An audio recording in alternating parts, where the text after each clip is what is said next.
We want to thank you for being here. We recognize the commitment that you're taking to pursue excellence. You're just one step closer to achieving success. And the Institute is here to help at every step, wherever you are in your business journey. We've helped thousands of shops over decades and across the nation, from service advisor and manager training to a shop that's just starting out, or even those who are planning their growth, scaling from 10 to 20 to 30 locations. Those that are preparing for private equity sale, or even those that are succeeding their business to the next generation. The Institute and our many coaches with years of experience, both from inside and outside the industry, are here to provide education and tools to get you on your way. You do not have to do this alone. We hope you enjoy the content to come. For a better business, a better life, and a better industry, the Institute.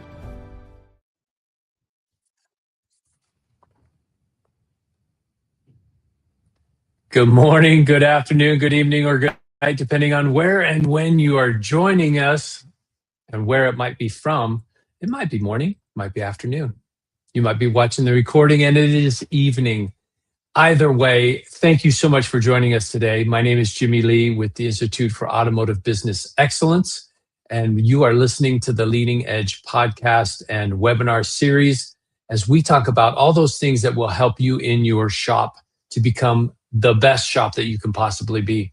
So excited for my guest today and the information we're going to talk about, because there is a time constraint on what we're going to talk about. Very important that you pay attention to the time constraints and the timing of this message. Very important. It does have an expiration date, kinda. It has an expediency tied to it. Our webinars are very interactive. To be engaging and interactive, to make sure you know how to do that, go to the comments section and type in your shop name and where you're joining us from. Love to give you a shout out here for those who are attending the live event, as we are simultaneously broadcasting across StreamYard, Facebook, and YouTube. This is a phenomenal way for us to get together as an industry to talk about our shop, to talk about your shop, to talk about the future of your business. It seems like everybody's a little bit shy this morning, and that's all good. My guest today is Derick Van Ness. Derick is with Big Life Financial, and we have a phenomenal amount of information to share with you today. Derick has been in the industry for quite some time at my behest. He was heavily involved in the dentistry industry. And I said, hey, Derick, you have got to come check out the automotive industry. We're having a great time over here. It's so much fun. Come check us out. And he brings with him a lot of knowledge and information that transfers between dentistry and the automotive industry. So with that, thank you, Derick, for being here. Good morning. Good morning, Jimmy. Excited to be here. And yeah, I'm always amazed at how similar dentistry and the auto repair business really is. If you think hygiene appointments and you think oil changes or checkups, suddenly you start to see people come in, they do a diagnostic, you're working on cars, they're working on teeth, but it really has translated well over the last 6 or 7 years. Dude, that's awesome. That's awesome. And what we're talking about today are we going into the R&D tax? Because that's been a constant conversation that we've had over the last 2 or 3 years, but it seems like things are changing. Yeah, there's been some big changes in the research and development arena. Most people know there was a big tax bill that passed last 4th of July. And in that tax bill, it fixed the R&D credits. Now, a lot of people didn't know they were broken, right? And we could go back 3 years. And so we were filing for people for 2020, 2021. But 22, 23, and 24, actually the tax code had been changed or broken from the 2017 tax rewrite. And people didn't know, like, the credits still existed, but they weren't necessarily worth doing because, long story short, it would make your income go up more than the tax credits would help. And so it wasn't worth doing. Now, over the long term, it worked itself out, but it wasn't worth doing for those couple of years. The tax bill in July actually fixed that, but we only have 1 year from that date. So this 4th of July to where we can go back using the new code and claim all of those credits for 22, 23, and 24. So that's what you were talking about with expediency is if you can get this done and in before the 4th of July, then you can get all that money coming back in 1 year. What broke it before was you have to take it over 5 years and it raises your income. So I don't want to get into all that because it's kind of technical and most people's eyes glaze over. The net is there's an opportunity right now to go back and claim credits that you just couldn't really claim or didn't make sense to claim. And so we're trying to help as many people get that money as possible. Nice. What qualifies the automotive industry as an industry to qualify for this R&D tax? What is it that makes us unique or are susceptible to this? Well, I don't know if you guys know this, but you kind of have a technical industry, right? And most people, when they think of R&D credits, they think of like guys in white lab coats with beakers making some sort of concoction that's going to change the world or something. But the truth is, the R&D credits actually were created for the automotive industry way back in the 80s. Basically, when the foreign cars came over and the U.S. wanted to be able to compete with those, Congress said, hey, we want our people to experiment, to try new stuff, to be cutting edge. And we also know when you try new stuff, sometimes it doesn't work. So we're going to give you credits to help you do that and help fuel that innovation. Long story short, fast forward to where we are today with the automotive industry, with all the changes that happen all the time, every time you try something new, and there's something called the 4-part test. I won't bore you guys too much with it, but if you're doing new things in your business to improve a product or process, most of what you guys are doing is process, and it's based in technology. So computer science, biology, physical science, or engineering. Obviously, you guys do a lot with computers, a lot with engineering, probably not so much with biology, but anytime you guys buy new diagnostic equipment, right, which is a really common one where, hey, we want to be able to diagnose a problem faster, cheaper, more accurately, get the solution, a better outcome for the client, but also make it easier for us so we can be more profitable. They want to encourage that, they being the government, and so they give these credits for that. So with EVs coming out, with all the self-driving stuff, with all the new, features that are happening with cars, with all the technology that's allowing people to, communicate from the shop up to the office and back and forth, automated billing, automated follow-up, automated tracking, all of that. Plus, of course, all the innovations in how you guys are diagnosing things and fixing them more quickly. All of that is technology based. So if it's new to your business, it's technology based, and you're trying to solve a problem so you can get better, you're probably qualifying for credits. And if you're listening to all that going, check, check, check, it's because we've done this for hundreds of shops, and there are very few that don't qualify for something. Some of them it's really big. Some of them, it's a little more modest, but it's pretty common for shop owners to get between $10,000 and $40,000 a year for this, depending on the size of the shop. Oh, no. So that is that the moderate number? 10 to 40? Yeah, I would say, like, it seems like I have a lot of shops that are in that 20 to 30 range. If you're a $1 million to $2 million shop, right, which is pretty common for shops that are probably working with you guys. I know you guys take them to the moon, but a lot of them, when they come in, they've got it kind of figured out, but they're going to the next level, right? So like the guy who's working out of his garage, bringing in $200,000 a year of revenue and maybe only $50K of profit, he's not paying a lot of taxes, probably not worth it. But I would say if a shop's doing over $500,000 of revenue, then it starts to make sense. You're gonna get enough credits because you're probably big enough to grow, try new stuff. You've got some employees.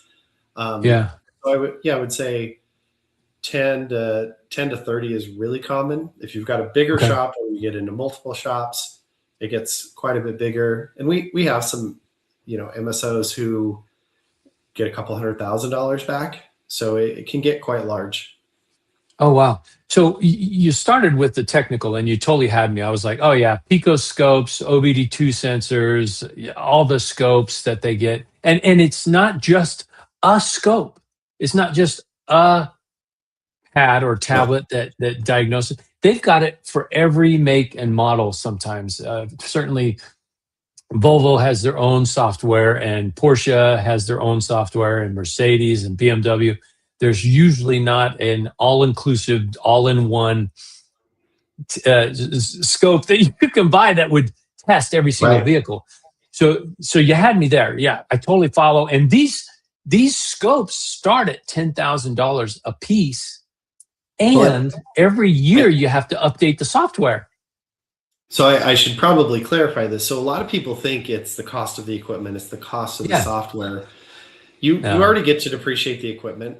So what this actually is it's the labor, it's the man hours that go into this is much bigger. So before you got that tablet, what you did was you figured out, hey, we need to figure out how to do this more effectively. What we're doing is too slow, not accurate enough, or we can't do it for Porsches or Volvos or whatever. So we have a problem. We want to solve that problem. So you go out, you spend time, or your team spends time looking at what are the solutions that are out there. There's different providers, there's different hardware. What do we want to do that's going to integrate into our shop? So all the time that goes into that. Then you buy the equipment, then you've got to figure out how to use it. How does this work with our workflow? How does this tie in with all of our technology? So all the hours on that. And then once you actually start using it, the first day you're using a new piece of diagnostic equipment, you're not an ace, right? You make mistakes, you're figuring out how to be better, and you start figuring out how to do that. So all of that process of getting better. So it's actually much larger in many cases than the cost of these scopes. You're paying, 25% of your man hours to your team is figuring this stuff out, getting it better. So it's a huge portion of your wages in a lot of cases, which is actually a lot bigger than, hey, a $1,500 laptop. It's like, yeah, but the 3 people who use that laptop make $175,000 a year combined. And now it's like 25% of that. So we're talking about, $45,000, $50,000. Yeah. Mm-hmm. Oh yeah. So okay, so you had me there. I totally follow you on the technical. And when they're getting this new technology, they're implementing it, new process procedures. Do they need to document that? Is that part of the proven process for this R&D tax, that they've got to have a book of process procedures? Great question. If you do, awesome. But Congress figured out a long time ago, small business owners do not have a team of guys going around documenting everything, right? Like I know a lot of what you guys do is help people get their systems documented and create duplication and all of that. However, that is not always super common. So they created what's called the alternative simplified method. So there's what they call a contemporaneous method, which is like what Google and all those guys use who like have teams of people that document stuff. Yeah. For small business owners, they said, hey, we're going to do a simplified version, the R&D credits for dummies, if you will. And you don't have to have all that. Now, you do get a little lower percentage than the guys who have everything documented to the penny. But that way you don't have to have all of it. So one of the things my team does, or if you were going to work with your CPA or whatever, is we do write down, and the IRS requires all of this. You have to write down all the projects. What are the things that you've made better, fixed, and you have to answer the questions for the 4-part test. How are you improving a product or process? How are you reducing technological uncertainty? Is it based in science, and is it experimental, meaning is it new to your business, not to the whole world, just to your business? And you have to document that in a very specific way. Our team's able to do that in about 45 minutes with a shop owner, just go through, because we've done it so many times. We know the questions, we know the format the IRS wants to see.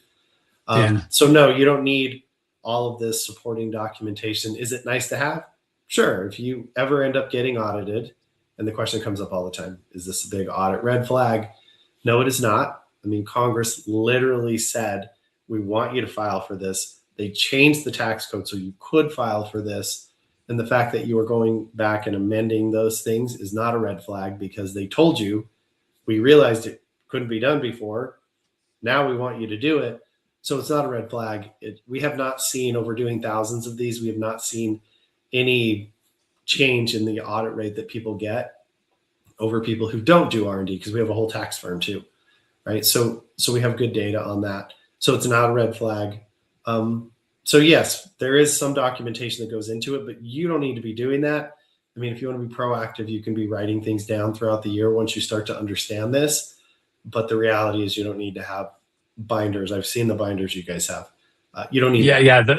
The 3-inch, 4-inch binders of process procedures, which Yes. is good. I mean, there's no agenda here, Derek, but I'm gonna tell you, you just cut me off at my knees by saying you had this ACM alternative method. Simplified credit, So yeah. The ASC. yeah. So, and that's not the point. The point is, we've got a phenomenal program here that has such great possibilities. And you had me for the technical, and then you mentioned the front desk Uh-huh. intake. What if they go from handwritten to a point of sale system that is computer based? Or what if they switch computer-based systems and they go from one point of sale system to another point of sale system? Does that also qualify all the service advisor time, the prep, the research, and the going into it as well? Yes, as long as you're looking to improve. So if you just went from merchant processor A to merchant processor B with no changes or improvement, that's not going to qualify. But if you're saying, Okay. hey, we have a standalone point of sale, now we want technology that's going to integrate that because it streamlines invoicing. We're able to do follow-ups. We're able to collect more easily. We're able to API everything together so that it works better. That would qualify, right? Because you're improving a process. So same thing with equipment. If you buy the same equipment just because it wore out, that's not an improvement. It's not an upgrade. It doesn't do new things or improve. You're just maintaining. That doesn't qualify. But to your point on the front desk, I know there's so much software out there right now, and AI is getting integrated into everything, right? And so as you're doing those things, there's a process of experimentation, and I think we've all had AI not work very well for us. So all that time that's being spent to figure it out, how do we use this effectively? Is this the right fit for our shop? Is it really helping us, or is it just a distraction? All of that stuff. Those are hours that count toward research and development because you are trying to improve your process. And even if something doesn't work, you still get credit for the hours. It's not just for the things you get successful. They really want to help when it doesn't work. Oh, so I, as a shop owner, I could be looking into changing to a different point of sale system and decide at the very end, hey, look, no. We've got the best process procedure at the moment. This is the best system for us. And all those 20, 30, 40 hours of research, that goes towards the R&D tax. Yes. I mean, it would look weird if you did 30 of those and none of them worked. But yes, there's a lot of things that people try that just don't end up working out. I mean, I've heard the horror stories, right? Somebody buys, like you said, a scope or something, and they're like, man, this thing is just a piece of garbage. We hate it. And so they just lose, they get rid of it, right? They go find another solution. Yeah, you get credit for all the time and put into that. Oh, yeah. And there's such great programs now that there's a lot that were server based, and that was big technology. Here's your CDs, update your information. They would update and update software, old school. But then they got them onto their servers in-house so people could remote in and do the updates that way. And now they're totally cloud-based point of sale systems that, yes, the follow-up is more streamlined. The collection, ability to text a client and get payment, text for payment, text for follow-up, text for reminders, emails for reminders. There's so much more that can be done now with partnering with a great point of sale system that wasn't there before, or required you as a person to go in and do so much more information, or so much more work. But now you found a solution that helps you to streamline that. So it's not just the technicians in the back office or the back in days. It's the front office as well. For sure. Yeah. There's so much software that goes into all of that, right? All of the billing, collection, organization. Obviously, to your point, AI is going in and saying, hey, this person typically comes in once a quarter. They've missed their time, even though they got our normal stuff. Hey, let's reach out to them with something about how they've interacted with us before, like adding those kinds of things in. There's a lot to it that's happening. It's pretty cool. I hear about new stuff like every week. Yeah. Oh, yeah. No, that's very cool. And I'm sure you've got stories galore of shops that came in and talked to you, and they were able to turn around and with a few meetings, they were able to get a check for $20,000 or $30,000. Now, do they Yeah. get a check or is it a tax credit? So it's a tax credit when you file it for stuff that you've already when you amend, right? Already For done? 22. Yeah. So when you do it retroactively into the past for 22, 23, 24, you will get a check back from the IRS. If you do it proactively, like if we do it, a lot of people are, extending their taxes, they won't be filed by next week. So if you do it this year for 2025, what actually happens is it's just like depreciation or something else. You just don't pay the taxes. The difference is this is dollar for dollar. So if you get a $20,000 tax credit, you will get $20,000 in taxes that you do not pay. It's not like a $20,000 write-off, which might maybe save you, $5,000 or $6,000. So it is dollar for dollar. Holy cow. That is awesome. Well, yeah, shops definitely need to take advantage of.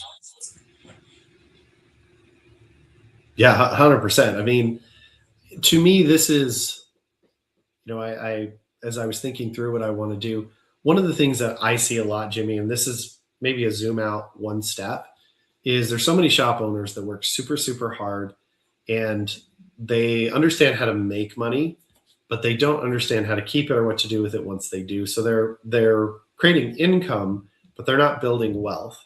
And so a big part of what my company, Big Life Financial, likes to do is how do we create money for you? How do we find taxes you would have sent to Uncle Sam, put them back in your pocket? But instead of you going and buying a little nicer wheels on your car or a swimming pool or something, let's put that money to work somewhere safely so that you can grow it. Because like the typical shop owner, we all know guys, a lot of guys who were going to retire before the pandemic happened, right?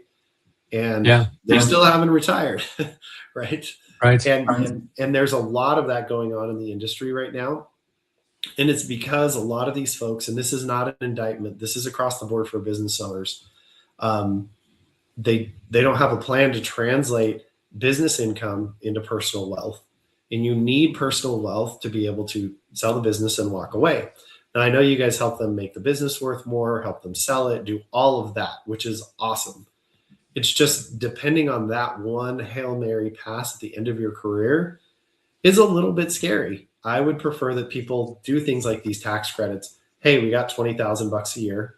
Let's put that to work and let's build a nest egg. That isn't stop drinking your coffee. That isn't you can't ever buy anything new or have any fun. This is found money that you already gave to the government or would be giving to them. There's a ton of other tax stuff out there too. On top of this, I mean, we're typically able to save a lot of people $30,000, $50,000, $100,000, depending on what they're paying in taxes. This is just one really easy in an hour or two a year. You could turn that into $10,000, $20,000, $30,000 you don't pay in taxes. So bang for your buck, it's really hard to beat. It applies to most shops. So that's why I wanted to bring it to the table is if you're going to just do one thing and get it right, this is a really easy one for shop owners. Keep more money, and then ideally take that money and turn it into wealth, long term, or sock it away for a nest egg. Because having every single thing you own inside of your business is scary. I think of it like before NIL, college athletes, right? These guys run the laps, they did the work, they did the long hours, just like shop owners. And if they blew their knee out the senior year, they never got the big contract. And so many shop owners work hard, do all the stuff, and then maybe they just don't get it together, or something happens with their health or a divorce or a partner or something else, and they don't get the big payoff. And their whole life's work is lost in that moment. And listen, we want to do everything we can to avoid that. But I believe it's really powerful to be able to do things like this, set money aside so you have a parachute if you need to, if your plane starts burning, you got to get out. You've got a safe way to get into retirement, take care of your family, do the things you need to do. So this is like one component of a much larger picture, which is why we like working with you guys, because you guys help people to be so much more successful. So they have the problems we solve. You're getting crushed on taxes because you're making a lot of money. You've got a bunch of money. You don't know what to do with it, how to grow it, how to protect it, all that kind of stuff. because you worked with the Institute and you guys have helped them to create the much better problems of, I've got a lot of money. How do I protect it? How do I grow it? How do I turn this into personal wealth? Yeah, it reminds me. There's a shop, two gentlemen that own the shop, and they got with the institute. Wayne was their coach. They're working and working and working with Wayne, and they finally come back to him. They're like, "Hey, man, we've got so much money now. We need a personal investor. We need an advisor that can help us invest this money." So not Yeah, only have they grown the business and have that as an avenue of income, what you're talking about is creating a second, a third, and a fourth avenue of creating wealth. So your yep, $1 is doing more than just one thing. 100%. I talked to some guys last week. They had $3 million sitting in a bank account. First off, it's not covered by the FDIC, so that's a little dangerous. But the second thing is, they just got all this money doing nothing. If they just stuck it in a high yield savings account, it would earn them $100,000 a year. But they just didn't know, and they were like, "Hey, we know how to make the money. We just don't know what to do with it." And they paid taxes all year. They wrote a big check at the end of the year, and then March 15th, their CPA came and said, "Hey, sorry, we didn't get it quite right. You got to write another $240,000 check this year." And they don't even know why, because they haven't been paying attention.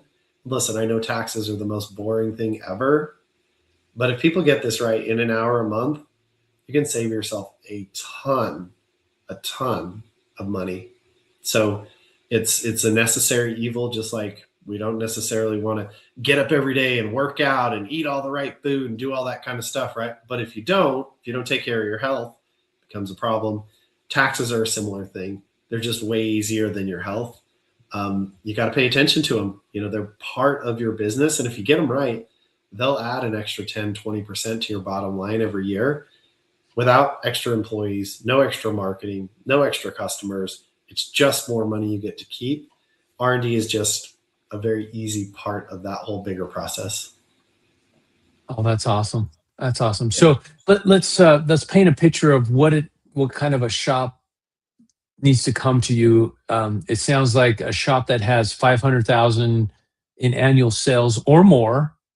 Yep. That's a good starting point. Yep. What else are those qualifiers? Yeah, I would say you probably want to have paid at least $15,000 in taxes, right? You can only get back from the tax credit that which you've paid in. And so if your shop's new and maybe you've got a bunch of revenue, but not a lot of profit because you're reinvesting in the shop. So if you haven't been paying taxes, you may need to wait until you're paying taxes to do this.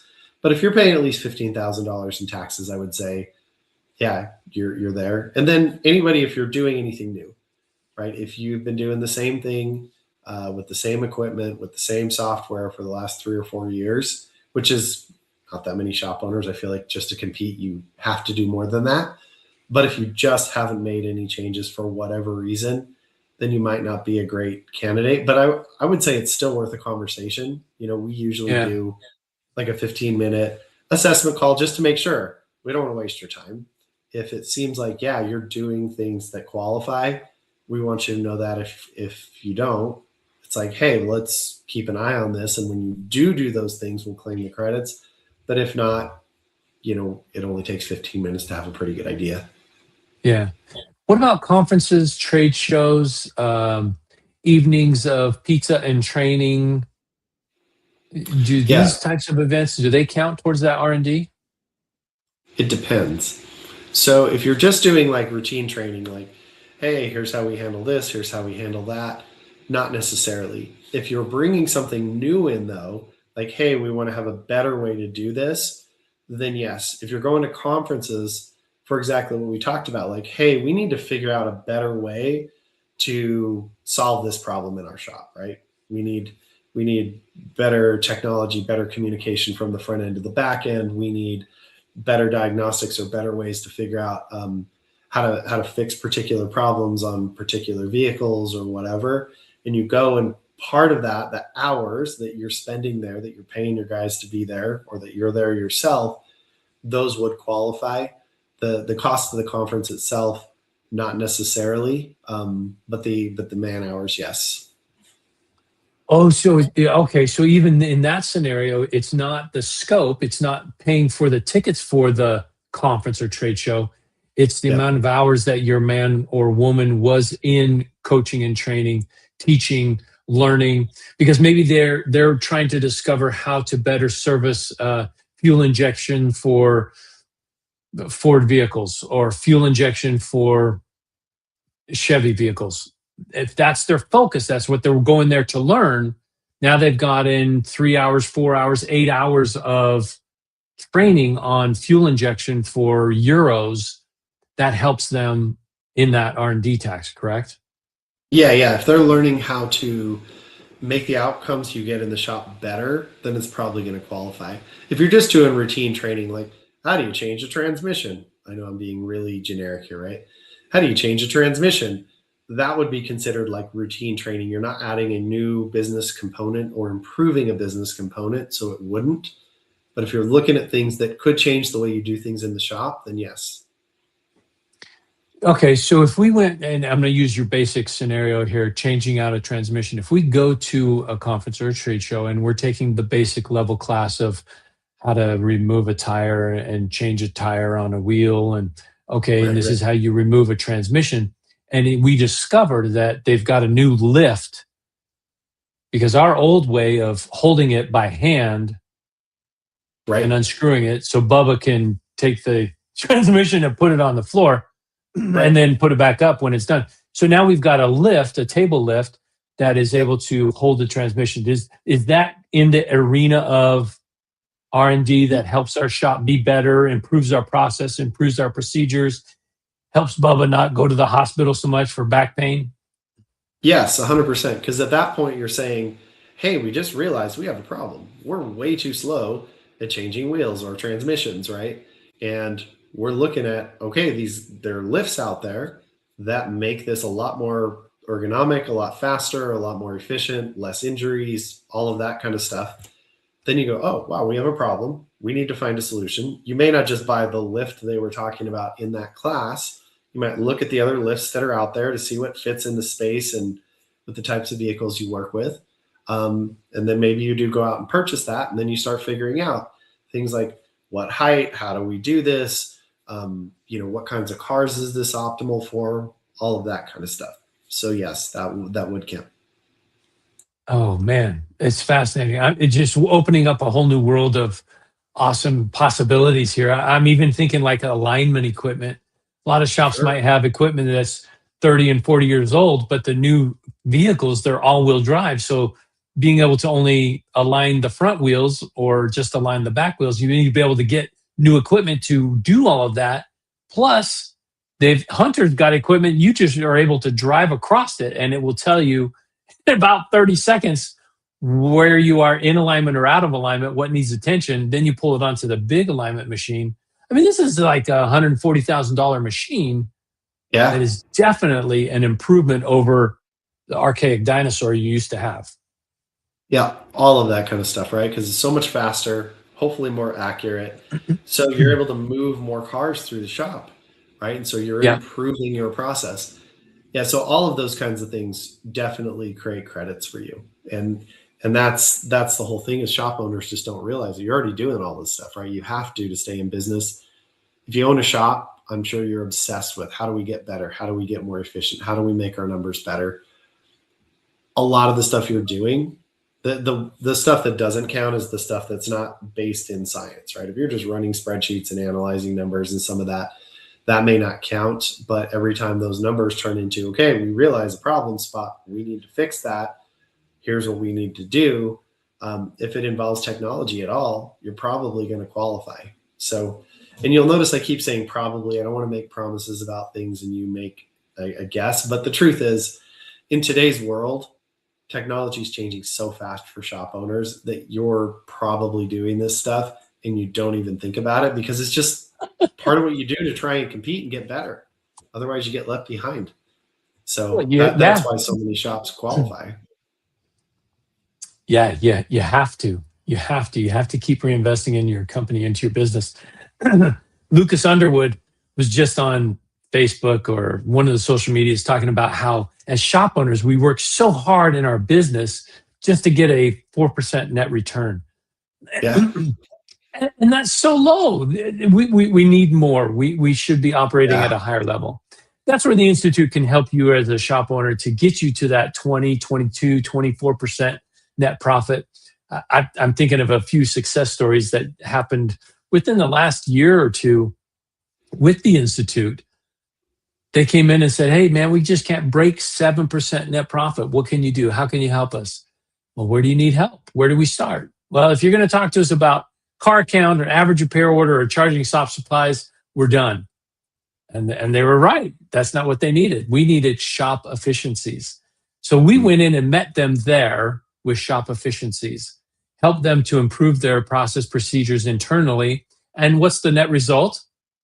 Car count went up, average repair order went up, their efficiencies went up. They had more availability for production. And record-breaking months, Derick. They went from 7% net profit to 23% net profit in November and 24% net profit in December. Amazing. People think that stuff adds up. It actually multiplies up, because if you have it is like compounding more per car, right? It's really easy to underestimate the value of that. So that's awesome work. That's what people need. And that's why we love you guys, because you guys help them do that. And then they have the problems that we solve, which is, holy crap, why am I going to owe $150,000 in taxes? And we're like, well, let's cut that number way down, because now you're making money. And truthfully, most people, the first year they work with you guys, like if they make a bunch more money, they don't even realize, and they're probably not saving for taxes properly. And they get that punch in the nose of like, hey, especially if you're in a high tax state, if you're killing it, you can be paying nearly 50 cents on the dollar for taxes. So you guys help them make it, we help them keep it. And that's what I love, because a shop owner making $50,000 a year, like he doesn't need what we do. So that's why it's a good 1-2 punch. Oh, I love it. I love it. Derick, this is taken to the next level. So remind us what, I know July 4th is the deadline. There's tax code that goes in with it. What is the July 4th? It says, if you're going to do this, you got to do it by July 4th. Yeah. So if you're going to amend into the past, it's not that you can't still amend your 22, 23, or 24s. You just have to do it in that way I was saying was broken. So they're giving us until the 4th of July to go and amend, and they call it immediate expensing, which means you get all the credits at once.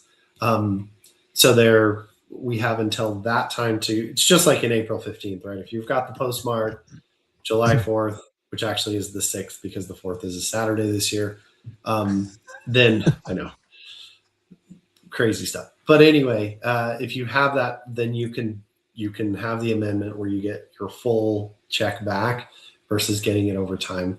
And we just think that's really important.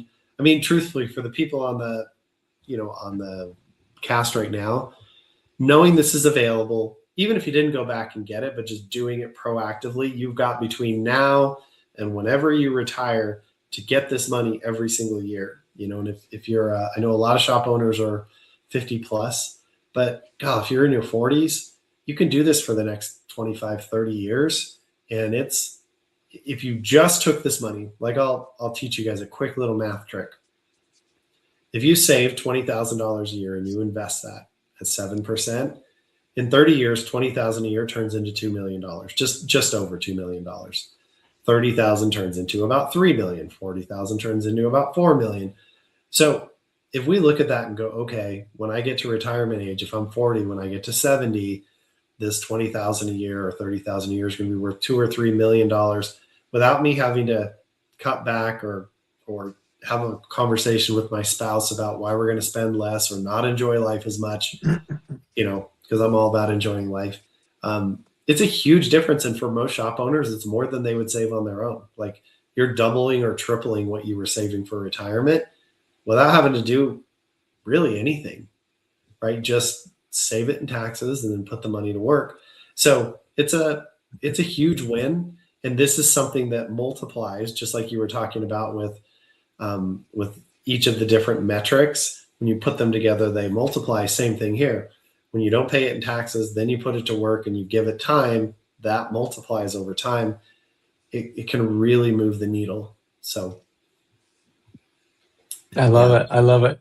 And you know, in your math equation, Yeah. talking about 30 years down the road, if a guy's 40 right now, so that's 70. Let's back that up a little bit. What if a guy's 20? He's opening the shop. He's starting to hit 500,000 a year. He's starting to hit $1 million a year. If he invested, was it 20,000 a year at Yes. 7% to get 2 million? Yep. Now imagine that. He's now 50, has a couple million in the bank, Yep. and can retire on a couple million.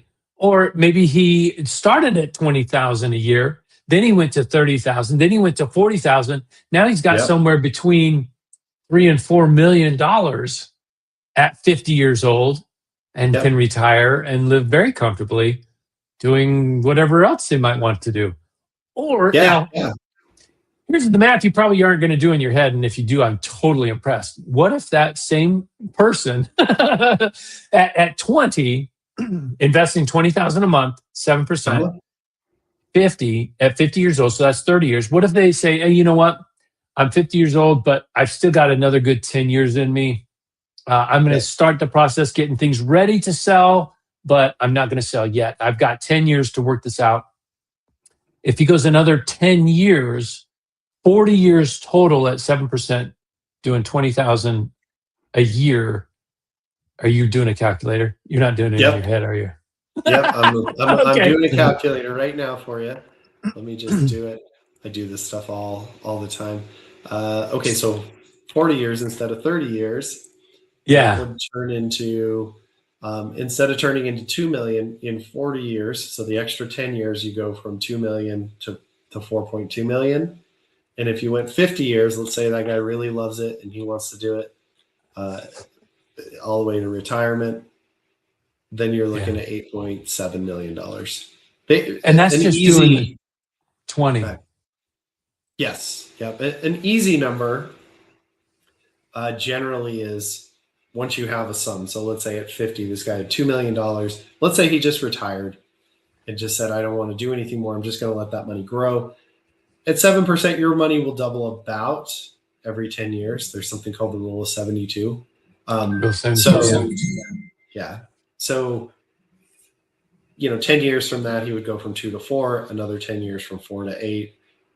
So it's pretty significant. Once you get the snowball growing, it's really weird.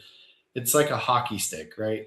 It seems like in the beginning it's really, really slow, and then it gets going. And there's a point, like I usually think it's like a race to $1 million, because once you get to $1 million, if you're earning 6, 7, 8%, then even if you don't put any more money in, it's earning 60, 70, 80,000 a year to compound, right? And it gets faster and faster and faster. It feels like at that point, like let's say you've been putting in $30,000 or $40,000 a year trying to push this thing uphill, but once you get to that million, it's doing a lot more pulling and you're doing a lot less pushing. But there's no way to get to the million unless you start at the zero, right? So it's definitely the best time to plant a tree was 50 years ago, but the second best time is right now. If you don't have a tree, you got to get the seeds in the ground and get them growing, even if it's not life-changing. And people look at the mountain to climb toward retirement, and you have to remember every mountain is made of grains of sand. You have to do them as you go. If you just try and climb the mountain in one leap, it's not going to happen, right? Unless you're Superman, like Jimmy Lee here. But for the rest of us, the common man, we have to do it one grain at a time. And a lot of that is efficiencies. You make more in your shop, you do all the things right, you keep more of it, you put it to work safely, you grow it over time, and it compounds. So it is just a different skill set. It's similar in the sense that you just can't build a whole business overnight. You can't build wealth overnight, but it is attainable if you show up consistently and have systems in place. We have, just like in your business, you have systems for how do we market, how do we do sales, how do we fulfill, how do we bill, how do we collect. It's the same thing. It's How do you, of course, you make the money first. How do we save on taxes? How do we put the money to work? How do we create systems and automations that make all that as easy as possible? How do we build the team, just like in your business? So we've got experts that can help us in the key areas. And all of a sudden, you have the same machine running in your personal life as you do in your business life. And the truth is, the personal wealth side doesn't take near the amount of time. Like I said, I think in an hour a week, you can stay right on top of that stuff and absolutely crush it. Whereas your business can have the other 39. Yeah, it's so true. And I think a lot of us as shop owners, you're going to identify with Atlas and just feel like the weight of the world is on your shoulders. And in the Yes. beginning, yeah, you're right. You are Atlas, and it is the weight of the world on your shoulders. And at some point, you're going to feel like Cephas pushing that rock up the hill, pushing that rock up the hill, pushing that rock up the hill. You wake up the next morning, it's back at the bottom of the hill again. And now you got to keep pushing it up the hill. But I love what you're saying about that, Derick. At some point, Cephas is now chasing the rock up the hill because there's the machine, the unit, the interest, the compounding interest is reinvesting more than what you're putting into it. So that rock is rolling up the hill and you're chasing it. But more or less, yeah, you're just helping it to push faster as opposed to move at all. Yeah. Oh, that's phenomenal. And you know, for the people that come and work with the Institute, for those shop owners, men and women that come and work with the Institute, we're going to help you to build your kingdom. Whether that is optimizing a single location, like the example I was sharing just a minute ago, they are optimizing a single location to the multi-millions. And the family is heavily involved in this shop. The success or failure of the family depends on the success or failure of the shop. Of course, we want it to succeed, so that's where they are. We'll help build the kingdom. Is it one single location or is it multiple shops? You want to have multiple shops and you want to grow that. Because if you go to multiple shops, you've got to have process procedures in place and managers to reinforce it. So at some point, and maybe when you turn 50, you've got these process procedures in place where you can go around and rubber stamp it, and you add a location every other year, you add a location every other month. These process procedures go into place, and your job of working is maybe coming into the office once a week to do payroll, but then maybe you hire somebody else to do payroll.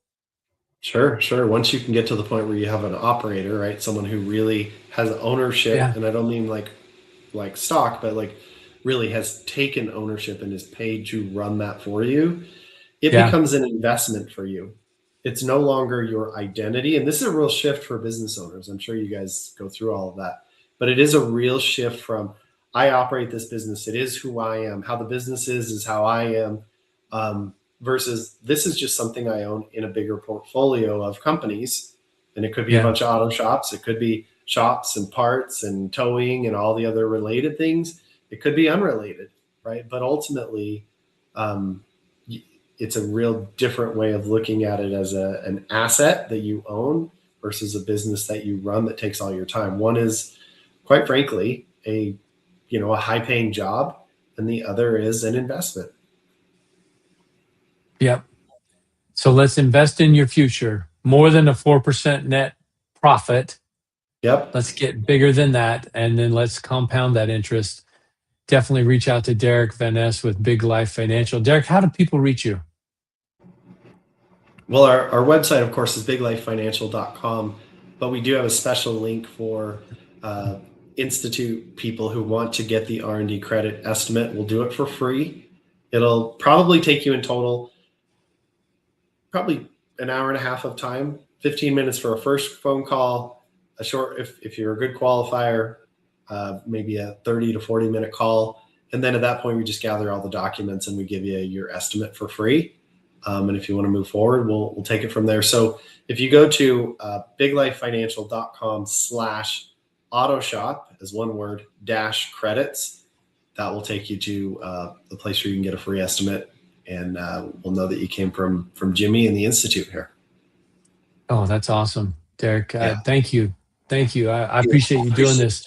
And it's not just for the Institute and not just for the Institute clients. This is for everybody. If you're in the automotive industry and you're listening to this, you're watching this, or maybe somebody has told you you need to watch this, this is for you. Follow that link, follow it to Derick's biglifefinancial.com/automotive dash Auto shop dash credits. auto shop dash credits. Credits, plural? Yes. Mm-hmm. And if Auto worse shop comes to dash worse, you credits. can go to Big Life Financial and you can look for credits and you'll find your way through. We just won't know that you came from the Institute or from Jimmy. And that's okay. It doesn't matter. We're here to help build the industry. You know, the motto with the Institute is better business, better life, better industry.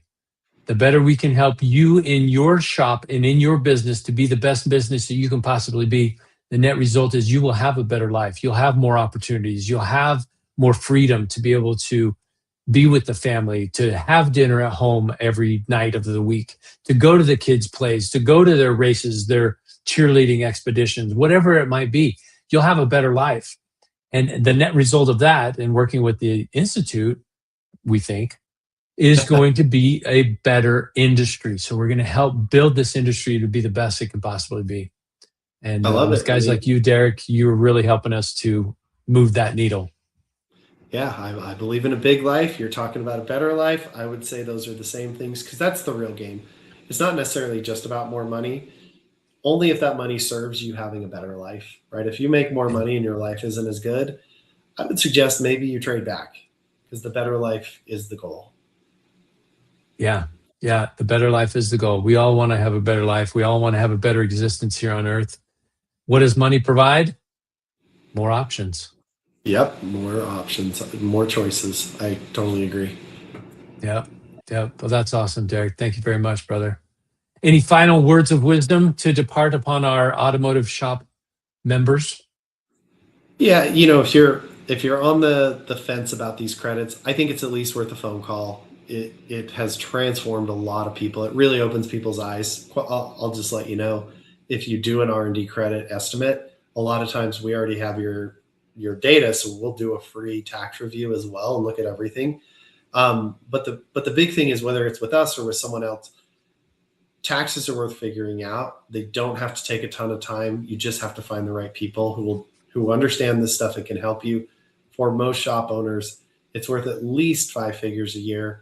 For the bigger shop owners, 6 figures a year. This is real money that goes straight to the bottom line. And Jimmy, you're talking about shops that have a 4%, 7%, 10%. Like, if you can just take and cut taxes out of a ton of that, you can probably almost double that. And the shops that are doing 20, 25, 30%, obviously it's massive. So this is an important thing to figure out.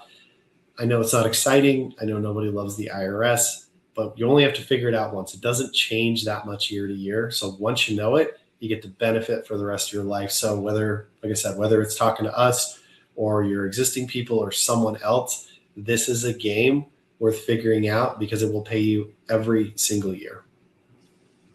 So now I have a final question here, Derick, and I'm scratching my head here on this one. So CPAs, are you guys CPAs? Are you replacing the CPAs, or are you an addition to a CPA? Great question. So when we do the R&D credits, we let you work with your CPA on that. I do own a part of a tax firm, right, where we file taxes, we do tax strategy and all of that sort of stuff. We're not trying to take you away. If you've got a great CPA or a great tax preparer, we're not trying to take you away. But if we find out, or you find out that, hey, I really do need some help with this, maybe the person you have isn't the best fit, maybe they're not super proactive, maybe you've outgrown them, then that is something that we can do. We have a firm that does that. So that wasn't my point to promote today, but we do have that. Yeah. So you could be the CPA for an automotive repair shop, but certainly you would work with their CPA, because I think a lot of CPAs don't understand the R&D tax. They're more. I've seen a lot. Not the CPAs that we work with. Kaizen is phenomenal. We work with them really well. They know Yeah, the automotive industry and they do a great job. There are other CPAs that are really glorified bookkeepers, and R&D tax is so outside of their realm of comfort that yep. they don't know anything about it. So automatically, oh, it's a red flag. Don't do it. You're going to get audited. No, you're not. You got a Right. whole business built on. Yeah, I mean, I don't want to ever tell you you won't get audited, because you can get audited for anything at any time. But we have not Yeah. seen it cause audits. And I know Eric over at Kaizen. Actually, I think I was the one who even introduced him to the R&D credits. And when they looked into it, they were like, "Holy cow, this is legit." So I think they do it for people. So if you work with them, you can definitely ask them about it. We've done it for a lot of people who work with Parmelis, which is another automotive group, right? But at the end of the day, you just need someone who's proactive, looking at these things on your behalf. If you're being the tax pro in the relationship, it's probably time to upgrade, right? Just being honest with you, because you're not even a tax pro. So, but I think a lot of shop owners are underserved. Like you said, they've got someone who basically is what we call a tax recorder. Glorified bookkeeper may not even be telling you what your books are saying. They're just keeping them so you have a way to file taxes.